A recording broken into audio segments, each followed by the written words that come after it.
Eh bien, écoutez, docteur François Lamijon, merci d'être avec moi ce soir. Merci pour cette première web formation et cette série de web formations dont l'ambition est d'essayer de parler de l'évolution du métier de médecin.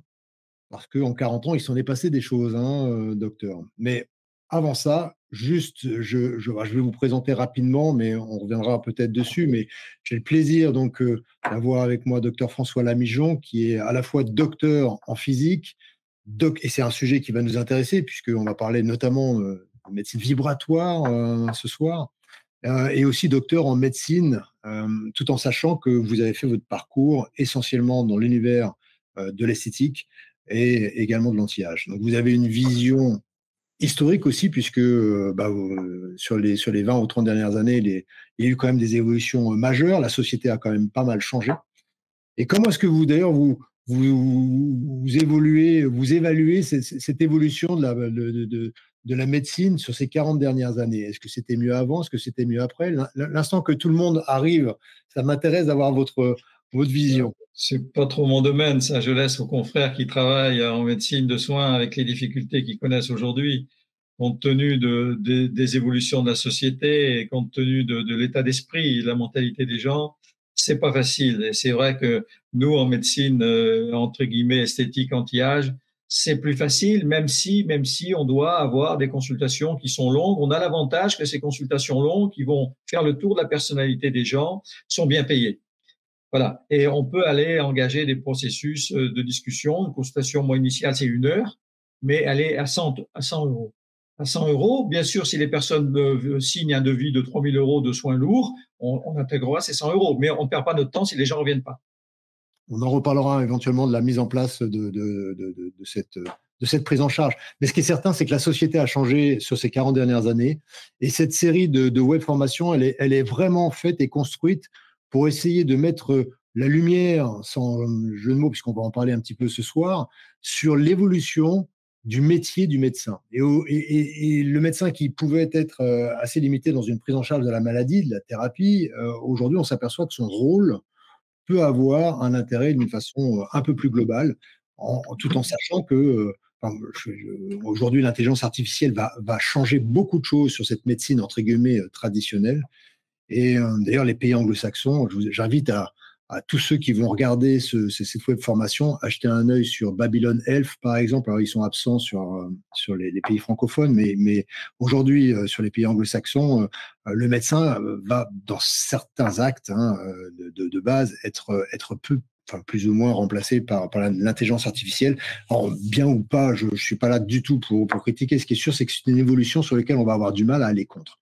Donc, tout ça pour dire que le métier du médecin, il est en train d'évoluer et qu'au sein de Sésame, puisque moi je suis Christian Tomaso, je suis le président de la société Sésame, et on est connu pour nos formations en médecine esthétique et anti-âge. On est aussi connu pour ce travail d'accompagnement des médecins dans le cadre de leur diversification avec une notion de technologie sur laquelle vous êtes intervenu sur cette notion de R&D. Et on s'aperçoit que le métier de médecin est en train d'évoluer avec une prise en charge qui peut dépasser complètement le cadre de la maladie et dans lequel on va pouvoir intégrer des notions de bien-être, d'esthétique, voire d'anti-âge. Et d'ailleurs, on s'aperçoit que les frontières commencent à être franchement extrêmement tenues, en sachant que des fois, un bien-être ou plutôt un mal-être va entraîner un problème de maladie ou de prise en charge qui sont un petit peu plus lourdes. Donc, on voit bien que ces frontières sont en train de s'affranchir et on commence à voir que le périmètre du médecin peut être beaucoup plus large que simplement l'acte thérapeutique qu'il connaît par cœur. Alors, j'ai juste défloré cette notion de territoire qui va évoluer. Le sujet de ce soir, c'est plus particulièrement de parler de la médecine anti-âge. Alors, la médecine anti-âge, docteur, aujourd'hui, tout le monde en parle. On en parle d'une façon scientifique, on en parle d'une façon médicale, on en parle aussi d'une façon commerciale. Donc, ça m'intéresse d'avoir votre avis sur aujourd'hui, comment est-ce qu'on peut définir la médecine anti-âge? D'abord, personne ne peut rajeunir, hein, voilà. On n'est pas à Lourdes et je crois qu'il faut être cohérent. Quand on dit anti-âge, eh bien, le sujet, le terme peut choquer. En réalité, si on a fait évoluer la médecine esthétique qui était autrefois et qui est toujours le cas d'ailleurs, des techniques localisées pour traiter une ride, pour enlever une tache, pour gonfler quelque chose, pour avoir un effet tenseur, jusqu'à la chirurgie esthétique, en passant par la chirurgie plastique, la médecine plastique, qui consiste éventuellement à augmenter, illégitime, hein, augmenter, par exemple, on a une agénésie de la lèvre inférieure, on la gonfle pour qu'elle ressemble à la lèvre supérieure. On a une femme qui n'a pas de poitrine du tout, eh bien, elle met des prothèses, c'est la chirurgie plastique. Et tout ça, c'est parfaitement légitime. On n'en est plus là. On a complètement évolué ça avec ce qu'on appelle la médecine anti-âge. Mais c'est quoi la médecine anti-âge? C'est en réalité tenter de ce que l'âge physiologique soit inférieur à l'âge réel. Avoir 50 ans et en montrer 45 ou 40, c'est évidemment parfait pour la personne qui est concernée. Ça, c'est la première chose. La deuxième chose, donc ça va prendre évidemment dans ces techniques-là des technologies de soins pour la peau, pour la qualité de peau et la présentation. Mais pas seulement. Ça va aussi passer par une silhouette dynamique, une silhouette tonique, lutter contre l'obésité, lutter contre éventuellement des troubles du comportement alimentaire. Tout ça, c'est ce qu'on appelle la médecine anti-âge, c'est-à-dire c'est global. Et sa finalité, c'est que aussi, si la personne est mieux dans son corps, mieux dans sa peau, elle sera mieux dans sa tête. Baisse du stress, baisse des mécanismes qui sont des facteurs d'aggravation ou de déclenchement des pathologies, en particulier cancéreuses. Et ça, tous les médecins qui m'écoutent le savent très, très bien. Donc, cette médecine-là, elle a besoin de temps. Elle a besoin d'argent, bien entendu, parce que je vous dis, une consultation d'1 heure, ça ne veut pas être payé 25 €. Donc, effectivement, il y a une prise en charge globale, mais n'importe quel praticien formé de manière assez simple et assez je dirais, aux techniques modernes, délégable pour la plupart, peut engager un processus là-dessus sans aucune difficulté.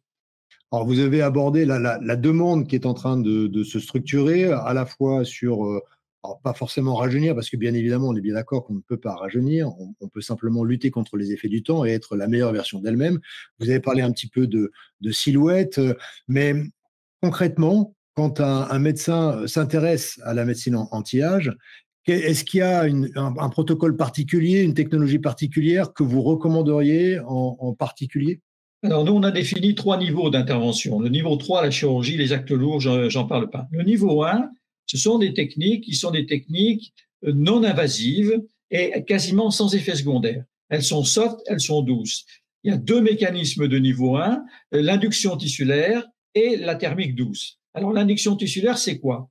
Ce sont des techniques qui vont simplement engager ce qu'on appelle le dialogue kératinocyte-fibroblast pour permettre à ces cellules d'être plus performantes dans la fabrication des fibres élastiques, dans la fabrication de la substance et de la substance dermique de communication, le gel intercellulaire, et en même temps d'avoir donc une peau de meilleure qualité. Ces techniques d'induction tissulaire, il y en a 3. D'abord la cosmétique, la première, qui est classique.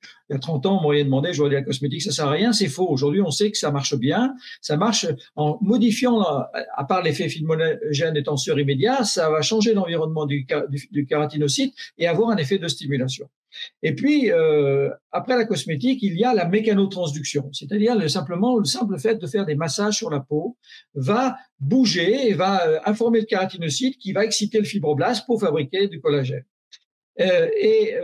Ça, c'est l'exemple du jet, par exemple, qui sont des pressions qui sont faites sur la peau, additionnées avec des produits actifs qui vont pénétrer comme en mésothérapie, hein, n'est-ce pas? Et non pas en injection profonde. Hein. Je parle de l'injection en dermique superficielle, donc des produits actifs qui sont des collagènes, des substances anti-âge variées et diverses. Et puis enfin, la troisième chose, c'est la lumière, ce qu'on appelle la photobiomodulation, qui va, avec des photons, des longueurs d'onde spécifiques, avoir cet effet d'induction tissulaire. Voilà, il n'y en a pas d'autre. Il n'y en a pas d'autre. Et puis la deuxième chose, c'est la stimulation thermique douce, qui est faite par la radiofréquence continue, qui va chauffer doucement, activer directement la cellule et contracter un peu les fibres de collagène, augmenter la microcirculation et le drainage. Ça, c'est les techniques de niveau 1. Et puis, il y a les techniques de niveau 2. Je vais être très bref là-dessus parce que j'en parlerai plus. Les techniques de niveau 2, ce sont des micronécroses ciblées. Elles sont toujours externes, mais elles sont plus agressives. On va des températures qui vont monter à 60-65 degrés. Et en fonction de l'endroit que l'on cible, on va avoir des effets différenciés. Je vais en prendre 2 exemples. Les IFU, par exemple, ultrasons de haute fréquence, c'est l'effet tenseur, c'est l'équivalent de fil tenseur, et c'est évidemment beaucoup plus facile à utiliser. En plus, tous ces actes sont délégables. La deuxième technique que je vais citer, c'est la radiofréquence fractionnée, dont la fonction est essentielle, c'est la réparation des lésions cutanées liées à des traumatismes, en particulier les séquelles d'acné, grade 3, grade 4, qui vont en 2-3 séances de radiofréquence fractionnée pouvoir être guéries. Donc, ces techniques-là sont praticables par le médecin, mais aussi délégables parce qu'elles sont toujours externes, même si leur action est interne. Ça, c'est ce que j'appelle le niveau 2 parce qu'elles sont un petit peu plus agressives, on en fait moins, on en fait une tous les mois, 2, 3, et c'est évidemment différent des techniques de niveau 1 qui sont que de la stimulation. Là, il y a un petit effet destructeur réparateur. Je comprends bien. Alors, quand on a préparé cette web formation, on s'est mis un peu dans la peau d'un de vos confrères qui s'intéresse sur la médecine anti-âge d'une façon un petit peu globale.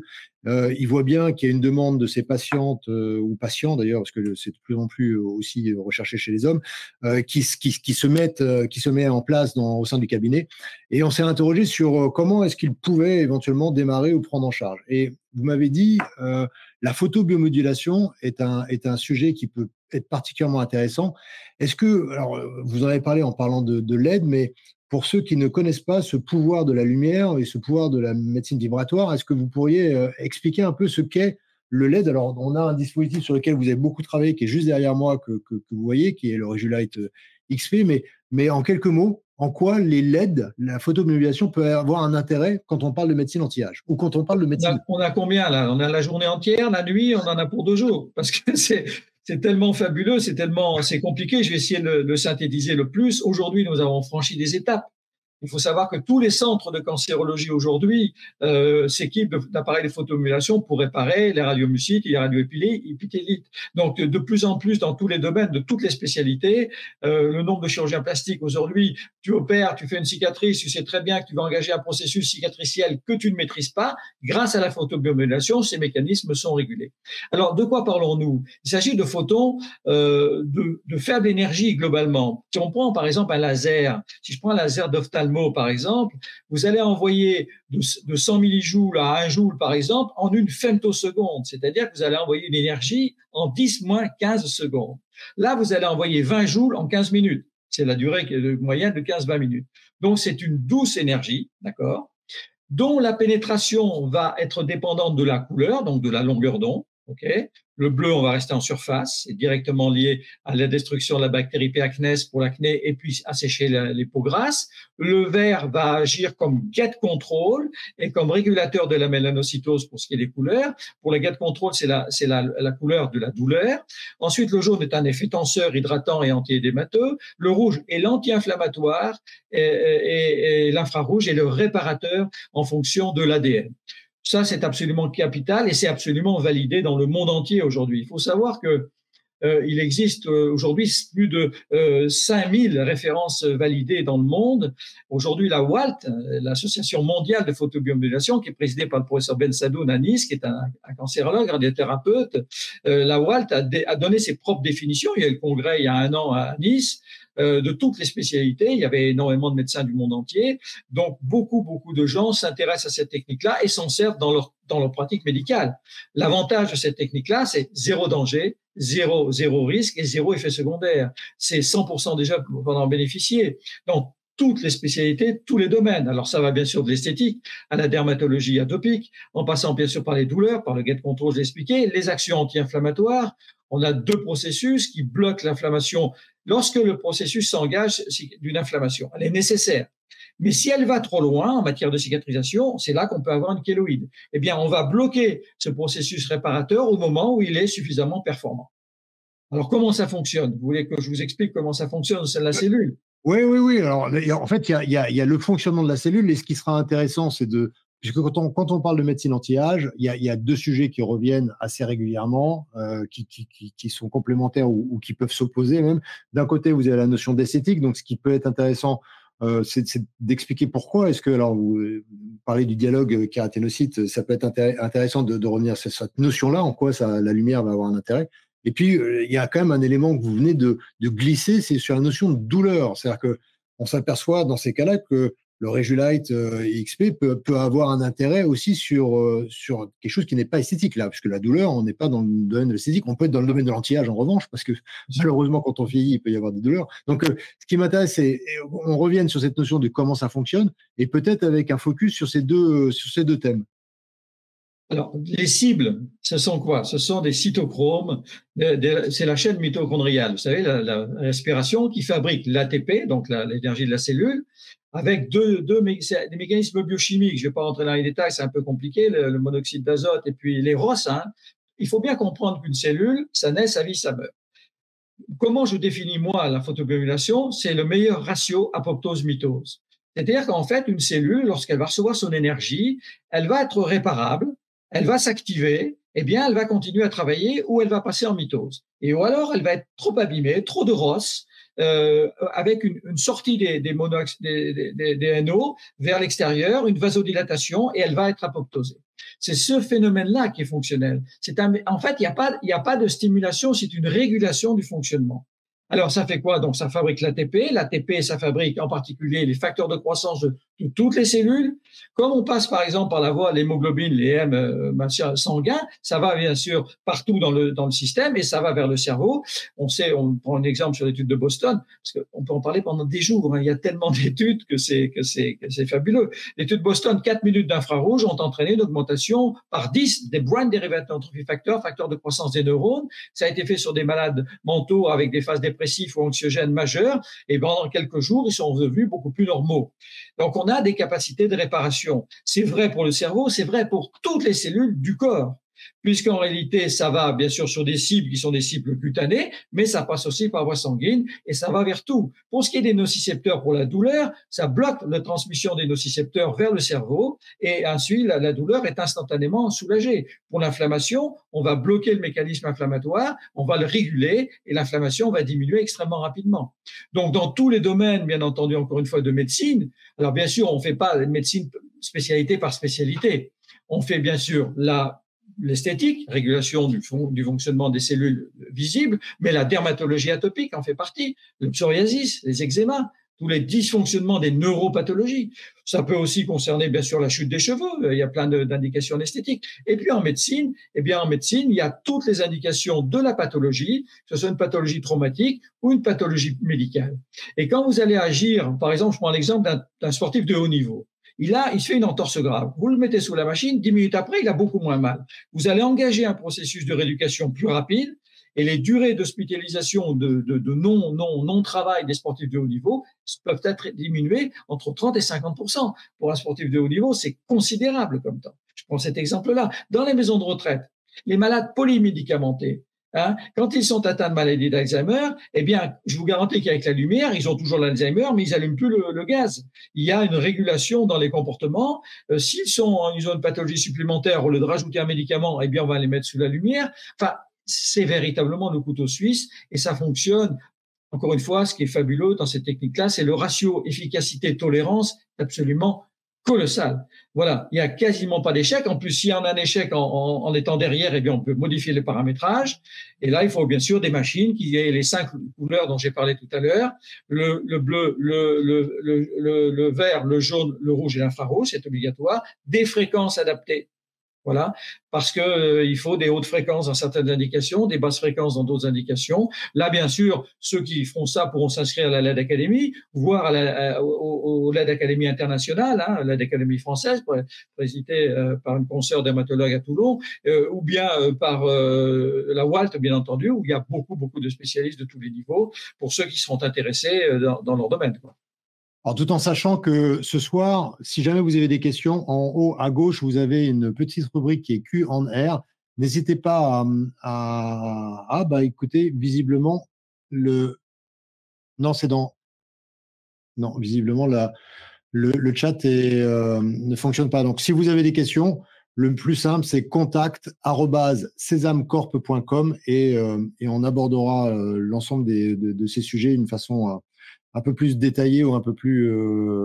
si, visiblement, ça fonctionne. Donc, vous pouvez tout à fait taper votre nom et vous tapez en fait votre question dans Q&R et visiblement, on le voit. Moi, je viens de voir. est-ce que ça fonctionne? Oui, bah voilà. J'en ai profité pour diffuser le lien, si jamais vous voulez rentrer un peu dans le détail de cette notion de médecine esthétique et anti-âge. Ce sont les sujets qu'on aborde sur l'ensemble de nos séminaires, dont le prochain qui sera au Negresco à Nice. Ça peut être l'occasion d'approfondir le sujet. Je reviens sur cette notion de fréquence, parce que c'est quelque chose de nouveau, et je sais que quand on a travaillé sur les programmes du Régulite, vous nous avez demandé une fréquence très élevée, qui est un peu inhabituel pour des fabricants. Donc, est-ce que vous pourriez nous expliquer en quoi la notion de fréquence peut avoir un intérêt et pourquoi est-ce que c'est important d'avoir un dispositif avec une fréquence élevée? Alors, je ne vais pas vous faire plaisir, Monsieur le Président, mais là, il n'y a pas d'accord sur les fréquences. Toutes les études qui ont été faites sur les fréquences, il y a beaucoup de désaccords. Il n'y a pas eu d'études véritablement faites. Pourquoi est-ce que moi, j'ai ma propre, c'est en fonction de mon expérience, de la science, parce qu'en réalité, dans le time on, time off, lorsque vous êtes en fréquence élevée, vous avez une réponse atomique. Parce que comment ça fonctionne à l'intérieur de l'atome, hein? Les photons vont arriver, ils vont exciter l'atome et vous allez avoir un effet en matière quantique, vous allez avoir une réponse extrêmement rapide d'excitation. La réponse biochimique au niveau de l'ATP, c'est en millisecondes, ça va extrêmement vite, hein, voilà. Et ensuite, la réponse cellulaire, elle va être apoptose, mitose, régulation des protéines inflammatoires, stimulation des facteurs de croissance, reprogrammation de l'ADN. On est en quelques minutes. Ça va extrêmement vite, ça, hein. Et puis ensuite, si vous êtes en train de traiter des vergetures, bah évidemment, il faudra le temps que le tissu se refasse, hein, et que vous arriviez à réparer tout ça. Donc effectivement, les choses sont assez peu définies. On voit d'ailleurs des fabricants qui proposent un peu l'inverse de ce que je propose moi. Je ne dis pas que ça marche pas. Moi, j'ai quand même une grosse expérience, bien sûr. J'ai travaillé là-dessus sur le laser hélium-néon il y a 30 ans. On a commencé avec à 632 nanomètres. On a commencé à travailler. Et puis, avec ma connaissance de la science et de la physique, j'ai appris à appliquer en pratique clinique la science. Et lorsque ça marche, même si on n'a pas d'études, eh bien, on a tendance à continuer. Est-ce que j'ai continué? Et effectivement, ce qui se passe quand je démontre dans les séminaires, tous les confrères qui viendront et qui nous verront faire quand je traite une douleur instantanément, quand je vois qu'au bout de quelques secondes, la douleur ne diminue pas, je peux changer mes paramètres, modifier ma fréquence ou éventuellement modifier la longueur d'onde. C'est-à-dire qu'on est adaptatif. Vous voyez ce que je veux dire? Voilà. En général, ça fonctionne comme ça. On a fait des programmes automatiques qui marchent bien. Voilà, mais je ne dis pas que si vous mettez, au lieu d'avoir mis 55 Hz, qui est une fréquence de stimulation, vous mettez 80 Hz, vous n'avez pas le même résultat. Voilà, on n'est pas là-dessus. Là-dessus, je dois le dire, on manque complètement d'études comparatives. Voilà, et chacun a fait son petit bout dans son coin, comme c'est souvent le cas malheureusement. Hein, et après, ce qui compte, c'est l'efficacité. Et on voit aujourd'hui que par contre, sur les grosses machines concernant en cancérologie ou en photothérapie dynamique pour les cancers de la peau, eh bien, on est un peu dans les mêmes stratégies que moi je propose. Voilà. Donc, en clair, plus la fréquence est importante, plus il vous semble, plus les résultats sont bons, mais dépend de l'indication. Là, il ne faut pas rentrer. Voilà. J'ai fait un tableau, un document spécial pour les fréquences pour expliquer. Après, bien entendu, encore une fois, ce sont des grands schémas. Voilà. Par contre, si vous avez une machine qui ne va pas au-delà de 100 Hz, ça sera insuffisant.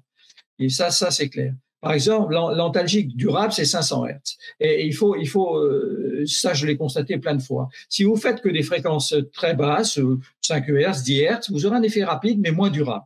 D'accord? Et les fréquences anti-inflammatoires sont au-delà de cela. Alors justement, et ça concerne, excusez-moi, ça concerne essentiellement le rouge et l'infrarouge, hein, qui sont les deux longueurs d'onde qui vont à la fois agir sur les paramètres inflammatoires, mais également reprogrammer l'ADN. Vous savez que l'ADN mitochondrial, c'est 1% de l'ADN. Et l'ADN mitochondrial va reprogrammer l'ADN cellulaire. Ça a été déterminé. Je prends l'exemple, par exemple, de deux prix Nobel, hein, parce qu'aujourd'hui, la population a ses lettres de noblesse. En 2018, il y a 2 prix Nobel.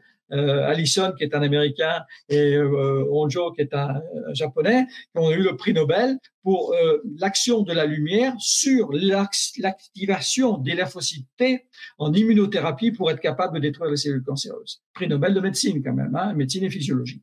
Donc tout ça, on n'est plus dans de la luminothérapie maintenant, c'est validé. Il y a des institutions mondiales. toutes les spécialités y rentrent petit à petit. Il n'y a qu'une seule chose que je regrette, c'est que c'est pas encore remboursé par la sécurité sociale.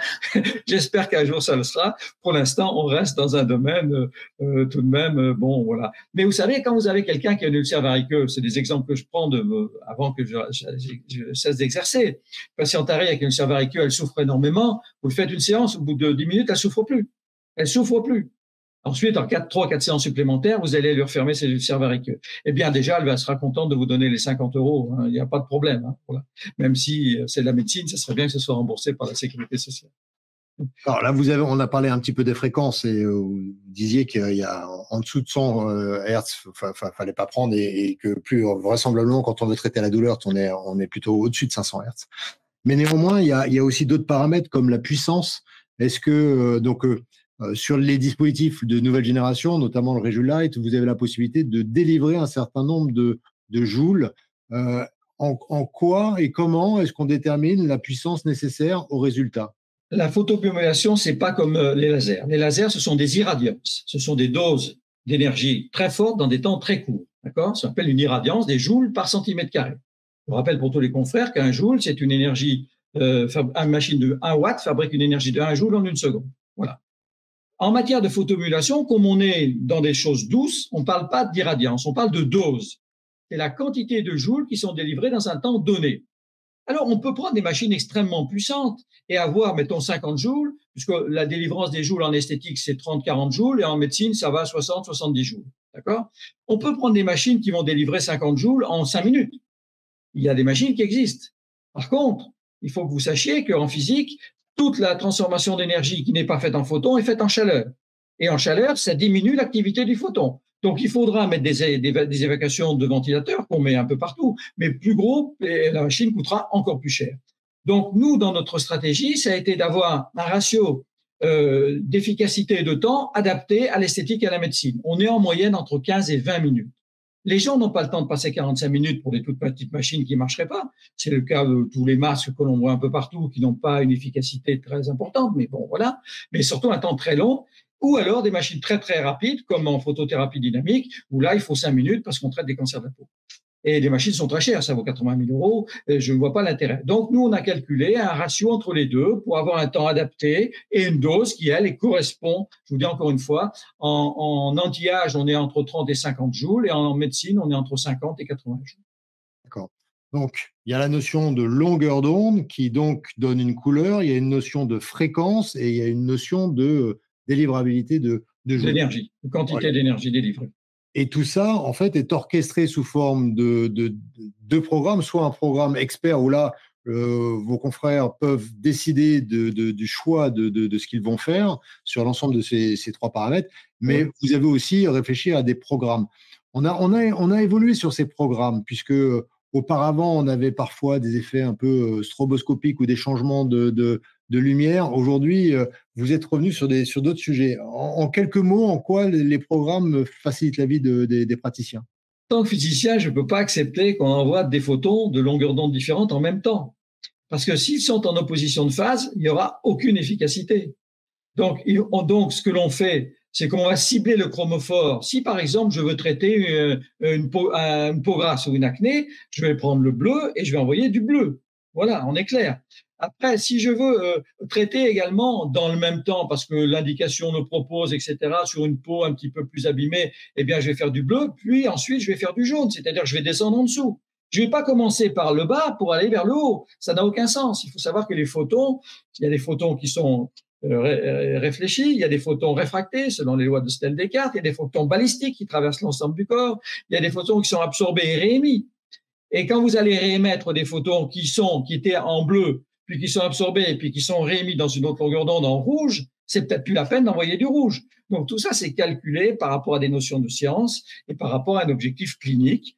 Par rapport à une demande. Et je crois que on a 21 programmes dans le Rejulight XP, des programmes de médecine généraux, de médecine, anti-inflammatoire, antalgique. On rentre pas dans les détails de la pathologie, hein. Voilà, encore une fois, ça ne veut pas dire qu'il ne faut pas traiter la pathologie. On est dans une symptomatologie qui va être additionnelle, mais qui va être efficace. On est encore avec du tube gras pour traiter les ulcères varicoeux. Je suis absolument désolé. 100%. Moi, quand j'ai fait l'étude en 88, on fermait pratiquement 100% des ulcères varicoeux traités. Voilà. Et puis aujourd'hui, les angiologues qui le font sont convaincus de l'efficacité de ça et il n'y a plus aucun problème. Hein. Voilà, ça fait partie des technologies qui seront utilisées à 100% demain. Alors, je rebondis par rapport à cette notion du cerveau queue, mais est-ce qu'il y a des contre-indications particulières? Est-ce qu'il y a des problèmes ou des dermatoses qui excluent l'utilisation de la LED ou sur lesquels il faut être prudent? Non. La seule contre-indication, c'est l'épilepsie parce que, évidemment, malgré les protections que l'on met sur la vue, il peut y avoir une excitation et pourrait éventuellement déclencher une épilepsie. Voilà, ça c'est marqué. Les femmes enceintes, parce qu'une femme enceinte, c'est médico-légal, même s'il n'y a évidemment pas de risque. Encore une fois, demain, je pense que non seulement on traitera les conséquences des radiothérapies, mais on traitera certains cancers avec cette technique-là. Voilà, il n'y a pas d'autres. Les allergies à la lumière, moi, je ne sais pas que ça existe. Il n'y a pas de contre-indication. C'est vraiment, justement, une des rares techniques où il y a zéro contre-indication. Ce qui n'est pas le cas des techniques thermiques. Hein. Les techniques avec des radiofréquences ont beaucoup de contre-indications parce que c'est des champs électromagnétiques. Là, ce sont que des photons de faible intensité qui sont ciblés à des endroits particuliers. Voilà. Alors, dans le cadre de la mise en place dans un cabinet… Excuse-moi, oui, j'oublie de dire qu'il n'y a pas l'ultraviolet. Hein. Nous sommes dans la longueur visible. Hein. Ce qui est dangereux, c'est sur les ultraviolets, c'est radiation ionisante, et puis bien sûr, tout ce qui est infrarouge long. Là, le maximum d'infrarouge que l'on a, c'est de l'infrarouge court. On est à 800 nanomètres. Hein. Donc, on a évidemment, c'est le spectre visible, donc c'est zéro contre-indication, zéro risque de cancer ou de pathologie, au contraire. OK. Alors, dans le cadre de la mise en place dans un cabinet, est-ce que il y a une formation qu'on connaît bien chez nous puisque c'est notre expertise, donc elle est relativement réduite, mais vous confirmez que c'est un acte qui est 100% délégable et qui est extrêmement facile à mettre en place? C'est 100% délégable, bien entendu. Il y a des programmes automatiques. Ensuite, j'ai fait des mock experts. Je reçois régulièrement, puisque c'est mon travail, des demandes de confrères. Il y a pas plus tard aujourd'hui, j'en ai reçu 2, de demandes de programmes en me disant, voilà, il y a telle et telle indication. Est-ce que je peux faire ça? Est-ce que je peux faire ça? Donc là, je réponds instantanément pour aider les confrères. Ça dure 6 mois, 1 an, puis après, ils en savent autant que moi sur le sujet, ils pratiquent, il n'y a aucune difficulté. Voilà, ça devient quelque chose d'utile. Mais tout ça, c'est délégable. Le médecin, il fait quoi? Il fait le diagnostic, il fait l'indication, hein, et puis les assistantes font pause avant et après. Ils ne revoient plus les patients, sauf à la fin quand c'est fini, ou sauf s'il y a un problème. Genre, j'ai fait une douleur et la douleur n'est pas partie. Voilà, donc ça peut arriver. C'est assez rare, mais ça peut arriver.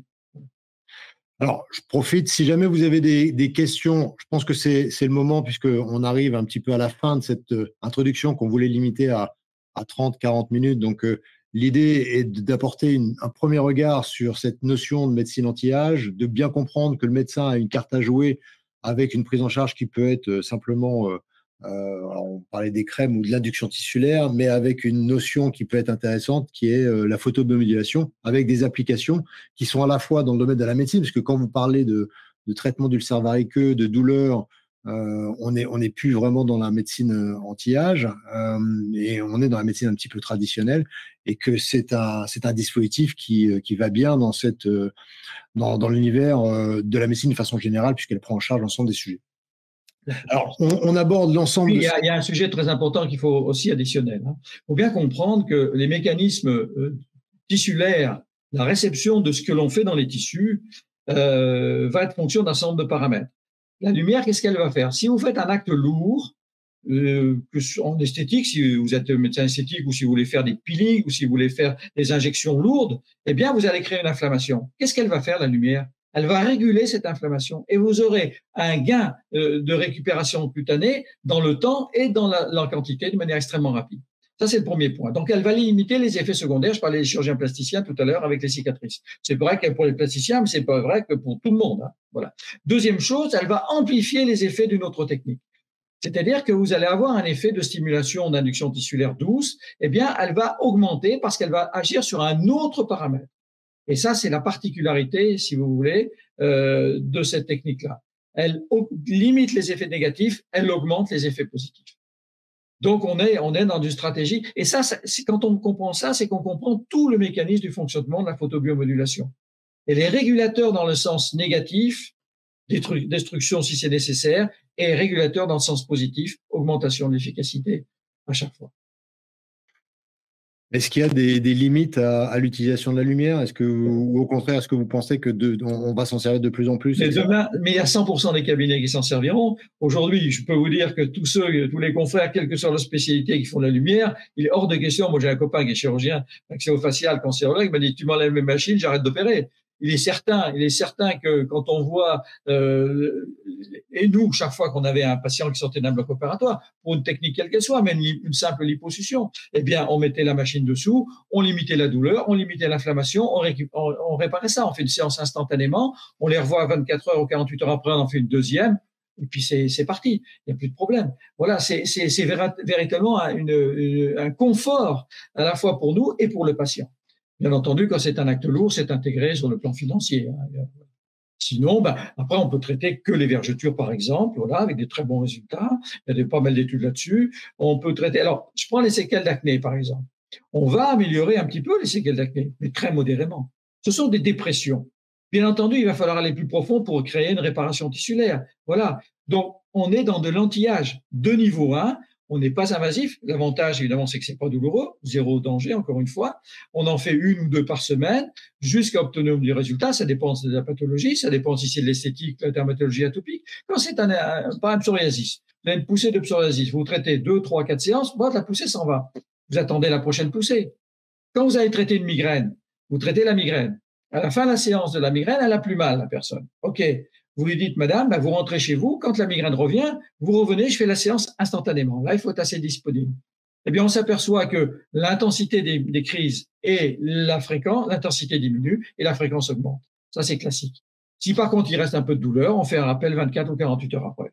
Voilà. Et c'est vrai pour tous ces processus sont parfaitement validés et fonctionnels à chaque fois. Parfait. Écoute, je crois que ce sera un peu la conclusion de cette première web formation. N'hésitez pas à revenir vers nous avec éventuellement des questions sur contact@sesamcorp.com. Ce dispositif, vous le verrez d'ailleurs sur le congrès que nous organisons au Negresco. Vous avez le lien qui est juste en haut. Et si jamais vous voulez la prochaine date de formation, n'hésitez pas à rester en contact avec nous sur contact@sesamcorp.com. Et puis, d'une façon régulière, regardez vos mails puisqu'on va essayer d'aborder différents sujets. Donc là, aujourd'hui, on était un peu plus orienté sur la partie anti-âge et on voit bien que la photobiomodulation a un intérêt qui est majeur sur un ensemble de sujets dont l'anti-âge fait partie. Mais merci d'ailleurs de cette introduction. Alors, je sais qu'en séminaire, vous rentrez un petit peu plus dans le détail, donc c'est aussi assez passionnant. Et puis, surtout, vous le faites découvrir en vrai, en live. Je suis toujours témoin de douleurs qui s'échappent, de migraines qui disparaissent, d'entorses qui se solvent. Enfin, c'est toujours assez étonnant d'être témoin. C'est vrai que, bon, je m'excuse, parce que c'est peut-être parce que je suis vieux que je dis ça, mais quand je vois les confrères qui sont là, mais c'est pas possible que ça fonctionne comme ça, mais je dis si, c'est possible que ça fonctionne comme ça. Et c'est à chaque fois pareil, c'est passionnant. Bon, voilà. Revenez nous voir ou venez nous voir sur le prochain séminaire et on vous retire les migraines. Docteur Alain Migeon, merci beaucoup d'être avec nous. Et puis, on se retrouve très, très vite pour une autre formation. Bonne fin de journée. Au revoir. Au revoir à tous. Au revoir.